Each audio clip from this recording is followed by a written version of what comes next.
आपको सीधे लिए चलते हैं। मुख्यमंत्री अशोक गहलोत इस वक्त अपनी बात रख रहे हैं, क्या कुछ कह रहे हैं आपको सुनाते हैं। प्रधानमंत्री पद पर बैठी हुई थी, उनकी हत्या हो गई। राजीव गांधी की हत्या कर दी गई और देश को एक रखा, आखिर रखा, टूटने की खालिस्तान नहीं बने। अब कल्पना कीजिए, इतना बड़ा त्याग इंदिरा गांधी जी को मालूम था कि मेरी जान जा सकती है। मैं उनके साथ ही मंत्री था। उन्होंने मुझको खुद को कहा कि जो हालात है उसमें कुछ भी हो सकता है। और जब उन्होंने कहा उड़ीसा के अंदर शहीद होने के एक दिन पहले मेरी जान जा सकती है, और अगर मेरी जान जाएगी तो मेरे खून का एक कतरा देश के काम आएगा। आप सोच लीजिए, वो इंदिरा गांधी का देश है ये, आज़ादी के पहले भी और आज़ादी के बाद में भी, अंग्रेजों के जमाने में भी चाटे खाई, गोलियां खाई, 12 साल से जेलों में बंद रहे। गांधी जी हो, नेहरू जी हो, बड़े बड़े अब्दुल कलाम आजाद साहब हो, लंबा संघर्ष। और कांग्रेस का इतिहास, कांग्रेस का कुर्बानी का, त्याग का, बलिदान का जो इतिहास लिखा गया देश के अंदर, उसी कारण से, उसी संस्कृति से, संस्कार के कारण से इंदिरा जी ने जान देना मंजूर किया, पर किसी कीमत पर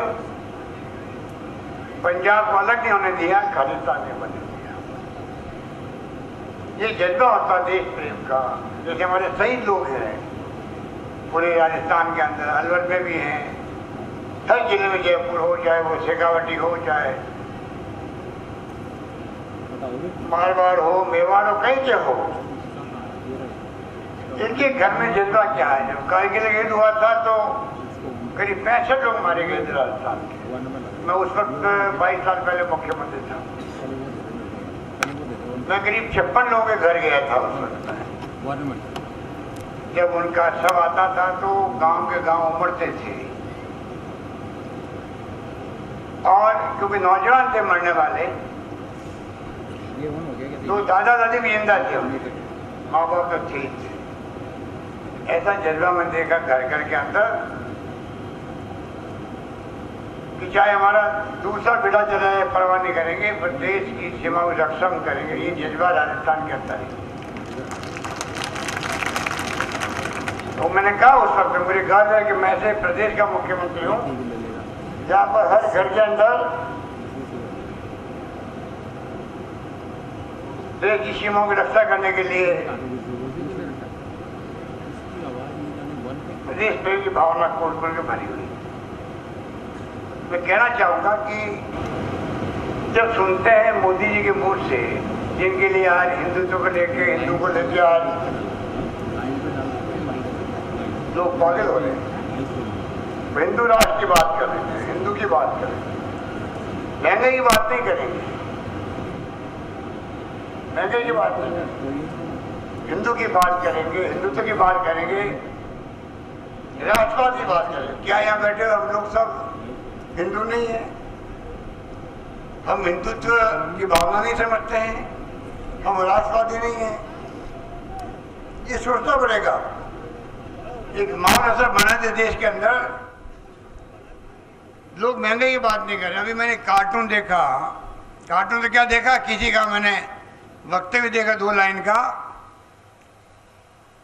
तो वो कह रहे हैं कि अभी तो आप मंदिर मस्जिद की बात कर लो, महंगाई कह रही, मैं तो इंतजार कर लूँ कि मेरे बारे में कब बात करते हो। महंगाई कह रही है, मैं इंतजार कर लूंगी कि मेरे बारे में चर्चा कब करोगे, मैं बाद में करूंगी। इतना बड़ा कटाक्ष हो रहा है देश के अंदर। भयंकर महंगाई, बेरोजगारी की हदें पार हो गई, नौकरी मिल नहीं रही है, नौजवान दुखी है, निराश है, पर हिंदू है। ऐसा जहर घोल रहे हैं। तनाव देश में आपके सामने है, दंगे भड़का रहे हैं, मुख्य आरोपी कौन है? यही बीजेपी आरएसएस के लोग। इन हालातों में मुल्क चल रहा है। यात्रा, गौरव यात्रा निकल रही है। 9 अगस्त को हमारे प्रदेश अध्यक्ष जी 75 किलोमीटर की यात्रा निकालेंगे, जो सोनिया गांधी जी ने और राहुल गांधी जी ने आह्वान किया है। फिर कश्मीर से कन्याकुमारी तक 2 अक्टूबर से यात्रा निकलेगी, भारत जोड़ो। ये कोई मामूली प्रोग्राम नहीं है। इसीलिए घबरा करके बीजेपी ने, जैसे उदयपुर में चिंतन शिविर का घोषणा हुई और राष्ट्रीय कार्यकारिणी के नाम पर 2 दिन तक इकट्ठे हुए बीजेपी के नेता लोग जयपुर के अंदर। उस 2 दिन की राष्ट्रीय कार्यकारिणी का अपना महत्व होता है और उस पार्टी का जो सत्ता में है उनको राष्ट्र की चिंता करनी चाहिए थी। चाइना हमारे बॉर्डर पे कब्जा कर रहा है,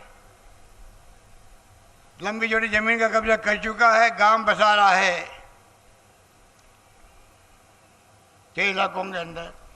उसकी चर्चा करते जयपुर के अंदर, महंगाई की बात करते, बेरोजगारी की बात करते, राष्ट्रीय अंतर्राष्ट्रीय बात करते, कोई बात नहीं। क्योंकि राजस्थान किस प्रकार कब्जे में आए हमारे, अच्छा काम करी सरकार। पहले भी आपको मालूम है कि स्तर करने का इन्होंने षड्यंत्र किया, वो सबको मालूम है। वो विफल हो गया। अभी तक उनके दिलो दिमाग में आग लगी हुई है। कैसे राजस्थान के अंदर सरकार को बदनाम करें, किस प्रकार से मुख्यमंत्री पर आरोप लगाएं। बड़ा षड्यंत्र चल रहा है बीजेपी के अंदर टारगेट राजस्थान को बनाने का। 2 दिन के अंदर चर्चा ही नहीं करी राष्ट्रीय स्तर की समस्याओं के बारे में। और राजस्थान के बारे में क्या किया? अरे ERCP की योजना जो आपके 13 जिलों की है, उसमें अलवर भी आता है, जयपुर जिला भी आता है, दौसा भी आता है, माधोपुर भी आता है, भरतपुर भी आता है, धौलपुर भी आता है, करौली भी आता है, टोंक भी आता है। कितना भयंकर पानी का संकट है इस क्षेत्र के अंदर। प्रधानमंत्री के मुंह से घोषणा की हुई है राष्ट्रीय परियोजना बनाएंगे। जयपुर में, अजमेर में हम उम्मीद करते थे कि कम से कम राष्ट्रीय कार्यकारिणी हो रही है तो राजस्थान के तथाकथित नेता जो रोज फेसबुक पर, ट्विटर पर आरोप लगा रहे सरकार पर, राजस्थान के ऊपर, हम लोगों के बारे में कमेंट करते रहते हैं। अरे कुछ तो शर्म करते कि मौका अच्छा था, कल प्रधानमंत्री का भाषण होगा, उस मीटिंग के अंदर वीसी से भाषण होगा, वीडियो कॉन्फ्रेंसिंग की उन्होंने। हम उम्मीद करते थे कि हो सकता है कि इस मौके पर प्रधानमंत्री बड़ी घोषणा कर दे। एक तरफ राष्ट्रीय कार्यकारिणी हो रही है, एक तरफ उनके लोग मांग कर रहे हैं ERCP की योजना लागू करेंगे, राष्ट्रीय परियोजना घोषित करवाएंगे हम लोग। और प्रधानमंत्री जी के श्रीमुख से सुनते कल पूरे प्रदेशवासियों को बहुत खुशी होती कि वास्तव में इनका जायज है यहाँ पर राष्ट्रीय कार्य करने का। एक शब्द नहीं बोलेगा। आप सोच लीजिए इस प्रकार के हालातों में ये प्रदेश की सरकार ने जो फैसले किए हैं उससे इतनी घबराहट है। ऐसे फैसले आपको पूरे देश के अंदर कहीं नहीं मिलेंगे। मुझे गर्व है कि जिस प्रकार से हमने, जो राजीव गांधी जी की सोच थी नई शताब्दी में ले आने के देश को, आज मोबाइल, कंप्यूटर सब आ गए हैं, सशक्तिकरण हो गया पंचायतों का। पहले 22 साल से चुनाव नहीं होते थे पंचायतों के। जब बुजुर्ग लोग बैठे इनको मालूम है, वो टाइम था जब 22 साल से चुनाव नहीं हुए सरपंच साहब के। 22 साल तक वो गाँव वाले सरपंच साहब भी कहते थे एक आदमी को, वो हमने देखा टाइम। अब आपके टाइम पे चुनाव, महिलाएं सरपंच बन रही है, दलित वर्ग के बन रहे हैं, ST के बन रहे हैं, OBC के बन रहे हैं, सरपंच बन रहे हैं, प्रधान, प्रमुख, नगर पालिका के पार्षद, चेयरमैन सब बन रहे हैं। ये राजीव गांधी का फैसला था, जिसकी आज पुण्यतिथि है। हमारे बीच नहीं रहे, हमारे बीच वो हो सकते थे अगर उनका मर्डर नहीं होता तो, शहादत नहीं दी जाती होती उनकी, आज वो हमारे बीच में प्रधानमंत्री के रूप में होते। हम भूल नहीं सकते इस बात को। इसलिए मैं कहना चाहूँगा, हमारी योजनाएं तो पूरे देश में चर्चित है। जैसे हमारा प्रबंधन जो था कोरोना का, कितनी जानें बचाई हम लोगों ने, फ्री इलाज, 40-40 हज़ार के इंजेक्शन हमने फ्री लगवाए लोगों के, एक नया पैसा नहीं लगा लोगों का। बाकी राज्यों के लोग यहाँ आने लगे, स्थिति बन गई थी। रात दिन हमने एक कर दिया। 500 मीटिंग मैंने करी है वीसी से, वीडियो कॉन्फ्रेंसिंग से, उसमें 250-300 तो खाली कोरोना की थी। इस प्रकार से हमने ध्यान रखा, आज भी ध्यान रख रहे हैं और आपको आगाह कर रहे हैं कि अभी तक ध्यान रखो। आप जहाँ तक संभव हो मास्क लगाओ। अभी तक दिल्ली में बहुत फैल रहा है कोरोना, आपके पड़ोस के अंदर गया नहीं है। चाइना में लॉकडाउन आज भी है, कोरिया में है, हालात बड़े गंभीर, आज भी दुनिया के अंदर लोग चिंतित है। उस वक्त में मुश्किल हालातों में आपकी सरकार ने कोई कमी नहीं रखी। इस बात की इनको दर्द है, इनको हम तो कहते हैं, हम सबको साथ लेके चले थे। हम लोग धर्म गुरुओं को, सामाजिक संगठनों को, आम कार्यकर्ताओं को, सबने मदद करी। मैंने कहा कोई भूखा नहीं सोना चाहिए। तो मुझे खुशी है कि आप सब ने इतना ध्यान रखा, गरीबों का भी, सबका। एक तरफ हमने उनके खाते पैसे डाले 5-5.5 हज़ार रुपये, बार 5 बार पैसे डाले उनके खाते में, वो भूखा नहीं सोया आदमी। और दूसरा, आप लोगों ने भी, आम जनता ने भी, प्रदेशवासियों ने खाना खिलाने में, कच्चा सामग्री बांटने में कोई कमी नहीं रखी। इस प्रकार हम लोगों ने उसका मुकाबला किया था। आज भी जो योजना लेके आए हम लोग, चिरंजीवी योजना, 10 लाख रुपए का बीमा प्रत्येक परिवार का, 10 लाख का बीमा हिंदुस्तान में कहीं नहीं।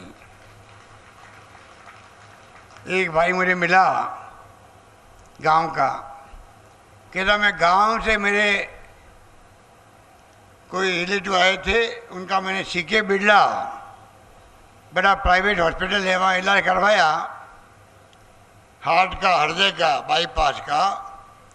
मेरे खाली टैक्सी के खर्च हुए 170 रुपये, एक नया पैसा नहीं लगा मेरा। आप कल्पना करो कि ये बीमारी, कर्जा लेना पड़ता है, मकान बेचना पड़ता है, क्योंकि माँ बाप को जिंदा रखना हमारा कर्तव्य होता है। चाहे बूढ़े आदमी हो जाता है तब भी हमारे यहाँ हमारे अच्छे संस्कार है। विदेशी मुल्कों में परवाह नहीं करते बूढ़े लोगों की। हमारे यहाँ तो बूढ़ा आदमी कितना ही बीमार है, बचने की उम्मीद कम भी है, तब भी हम लोग पूरा इलाज करवाते थे। 50 हज़ार खर्च हो जाए, 1 लाख रुपये खर्च हो। ये हमारे संस्कार, संस्कृति है। उस प्रदेश के, उस देश के हम लोग नागरिक हैं, ये हमारी खूबी है। उस प्रदेश में हमने 10 लाख का बीमा किया है, साथ में 5 लाख का बीमा ऑक्सीजन का भी कर दिया। गांव गांव में आप लोग इस बात को पहुंचाओ, कोई वंचित नहीं रहना चाहिए।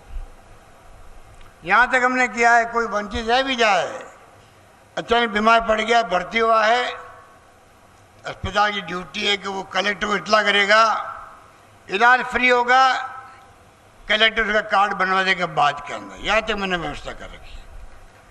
तो मैं आपको कहना चाहूँगा कि जो हमने अभी किसानों के लिए 1,000 रुपये किसान सम्मान निधि दी है प्रति माह, उससे 5,62,000 किसानों के बिल जीरो आने लग गए हैं। किसानों के डोमेस्टिक 50 यूनिट कम कर दी, बंद कर दी हमने, निःशुल्क कर दी, 3 रुपये 2 रुपये प्रति यूनिट कम कर दी। लाखों लोगों को उसका फायदा मिल रहा है। किसानों के लिए अलग बजट लेके हम लोग आए हैं। हमारी तरफ से चाहे पानी की योजनाएं हो, जिसके लिए अभी मांग कर रहे हैं आपके एमएलए साहब की, शहरी जल योजना कोतपुतली में पेयजल सुधार हेतु 10 करोड़ की लागत से 2 टंकी के निर्माण की मांग कर रहे हैं, 10 करोड़ की लागत से। तो ये तो जब मांग करें घोषणा करनी पड़ेगी।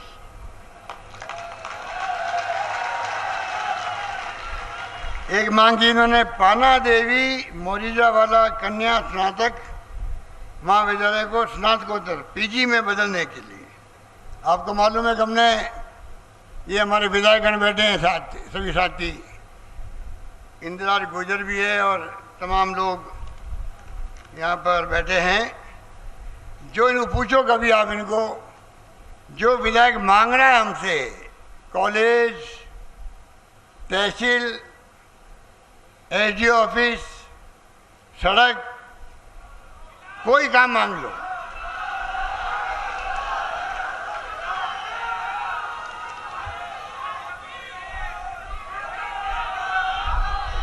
कोई काम मांग लो, हमने कभी इनको मना नहीं किया है, जो मांगा दिया है। आज कॉलेज जो है, जो 70 साल में जितनी कॉलेज खुली थी सरकारी, लगभग उसके लगातार लगभग हम लोग अभी 3 साल में खोल चुके हैं। पिछले साल मैंने 123 कॉलेज खोली थी, 33 महिलाओं की कॉलेज खोली, लड़कियों की कॉलेज खोल दी उसके अंदर। फिर मैंने कहा जब 500 लड़के मिलेगी स्कूल के अंदर, स्कूल में, उसको कॉलेज बना दिया जाएगा। इस बार मैंने वही काम किया। तो कोई कमी नहीं रख रहे, जो मांग रहे हैं हम तमाम मांगों को पूरी कर रहे हैं।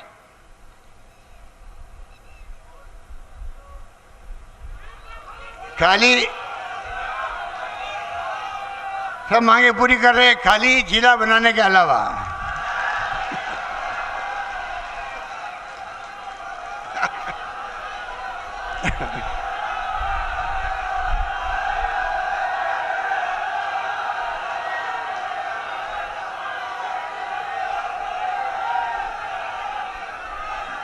अरे बैठो बैठो, बात तो सुनो। बैठिए बैठिए, आप लोग बैठिए। तो ये जो जिले वाली बात है, ये राजेंद्र यादव जी और मोदी साहब भी कर चुके हैं नीमच थाने के लिए, कोटपुतली के लिए राजेंद्र यादव जी करते रहते हैं। और कमला जी और आलोक बेनीवाल बैठा हुआ है। शाहपुरा की मांग अलग होती है, आप भी मांग कर रहे हैं क्या? ये साथ है। तो इसके लिए मुझे मालूम है, मैं 22 साल पहले भी एक बार आया था यहाँ पे बाई रोड, तभी यहाँ चौराहे पे आप लोगों ने मीटिंग करी थी, मेरी पब्लिक मीटिंग, तभी मांग आपने करी थी, मुझे याद है। और ये जो प्रोग्राम बनाया कोटपुतली का, आज ये कोटपुतली का प्रोग्राम जो बनाया था, तो मुझे मालूम था कि मुझे वहाँ जाके क्या क्या सुनना है उनकी, आपकी क्या मांग है, मुझे मालूम था। आपकी अगर कोटपुतली की पॉपुलर कोई डिमांड है तो वो पानी की, नहीं यार, पानी की टंकी नहीं है, कॉलेज नहीं है, जिला बनाने की मांग आपकी है, मालूम है मुझे। इतने मैं कहना चाहूँगा, वो भी हमने एक कमेटी बना दी है।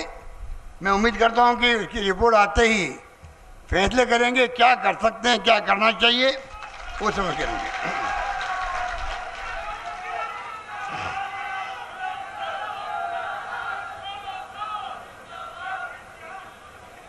हमने हर बात जन प्रतिनिधि जो है, एमएलए एमपी हमारे या कार्यकर्ता, उनको पूछ के करते हैं। मुझे याद है पिछली बार जब मैं दूसरी बार मुख्यमंत्री बना, तब कर्नल बैतला जी से मेरी मुलाकात होती थी। उसके पहले 76 गुर्जर समाज के लोग फायरिंग के बारे गए थे। 76-72 गुर्जर मरना किसे कहते हैं, गोली से। उसके बाद में मुझे मुख्यमंत्री बनने का चांस मिला।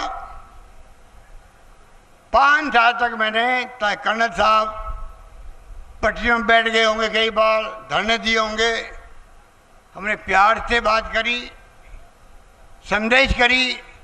5 साल में हमने रिजर्वेशन भी दिया, और 5% रिजर्वेशन लागू है तो हमारे कारण लागू है राजस्थान के अंदर एमबीसी का। और तो और 5 साल में फायरिंग करने की बात तो छोड़ो, एक बार मैंने लाठी चार्ज नहीं होने दिया राजस्थान के अंदर गुजरों पर, ये मैंने कहा था उस वक्त, कोई भूल नहीं जाए। लोकतंत्र में लोगों की मांग करने का हक होता है। हमारा देह है किस प्रकार से प्यार से, मोहब्बत से, समझाई से उनकी मांग को सुने, करें, कोशिश करें पूरा करने की। कई बार कम पूरी जल्दी होती है, कई बार देरी से होती है, पर आखिर मांगे पूरी होती है। आज कितने लोग डॉक्टर बन रहे हैं, इंजीनियर बन रहे हैं, एलडीसी बन रहे हैं, टीचर बन रहे हैं, क्या क्या नहीं बन रहे हैं। देवनाथ योजना में लागू करी, जो हमसे संभव हुआ हमने कमी नहीं रखी। मुझे याद है दीपचंद खैरिया जी यहाँ पे जो हमारे विधायक हैं आपके अलवर के, बहुत बुजुर्ग हैं और मैं उनका बहुत सम्मान करता हूँ। जो वो जिला प्रमुख थे, कोई ज़माने में मैं प्रदेश कांग्रेस का अध्यक्ष था यहाँ पर। उन्होंने कहा साहब हरियाणा के अंदर हमारे जो है सब छूट मिली हुई है, बूढ़े लोगों के लिए, विधवाओं के लिए, निःशक्त जनों के लिए, पेंशन के लिए। राजस्थान में कई शर्तें लगा रखी है, 18 साल का बच्चा बड़ा होते ही उसकी पेंशन बंद हो जाती माँ बाप की। कई शर्तें थी, आपको मालूम है, शायद आपको कई लोगों को मालूम होगा। हमने सारी शर्तें उनके कहने मैंने हटा दी। आज 90 लाख लोग राजस्थान में पेंशन प्राप्त करें, 90 लाख लोग प्राप्त कर रहे हैं। इस प्रकार से हमारी सरकार फैसले करती है और जो कहते हैं वो करते हैं।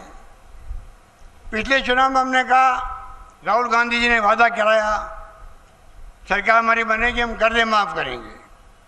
सरकार बनते ही हमने 22 लाख लोगों के कर्जा माफ़ किया है। किसानों का, खाली जो किसान राष्ट्रीयकृत बैंकें हैं वो हमारे हाथ में नहीं हैं। हमारी बैंकें थी, सीसी बैंक, कोऑपरेटिव बैंक थी, भूमि विकास बैंक थी, सबके कर्जे माफ़ कर दिए। ये हमारे विपक्षी लोग अभी तक किसानों को भड़काते रहते हैं, कर्जा माफ़ नहीं हुआ। मैं आपका आह्वान करूंगा, जिनका कर्जा माफ़ हुआ है कम से कम उनको सबक सिखाना ही चाहिए। ऐसे बीजेपी नेताओं को झूठ बोल के किसानों को भड़का रहे हैं। हाँ, हम स्वीकार करते हैं, राष्ट्रीयकृत बैंकों के लिए मैंने प्रधानमंत्री नरेंद्र मोदी जी को कई बार रिक्वेस्ट करी है, पत्र लिखे हैं। इन बैंकों को निर्देश देवे सरकार, भारत सरकार हमसे बातचीत करे। अगर अमीरों के पैसे किसी के 100 करोड़, किसी 200 करोड़ में माफ़ हो सकते हैं उद्योगपतियों के, तो किसान गरीब है, उनका तो 1 लाख का, 2 लाख का, 5 लाख का होता है, क्यों नहीं माफ़ हो सकता उसका? बात करो, सेटलमेंट करवा दीजिए, आधा फिर हम दे देंगे। किसान में बाहर नहीं डालने देंगे।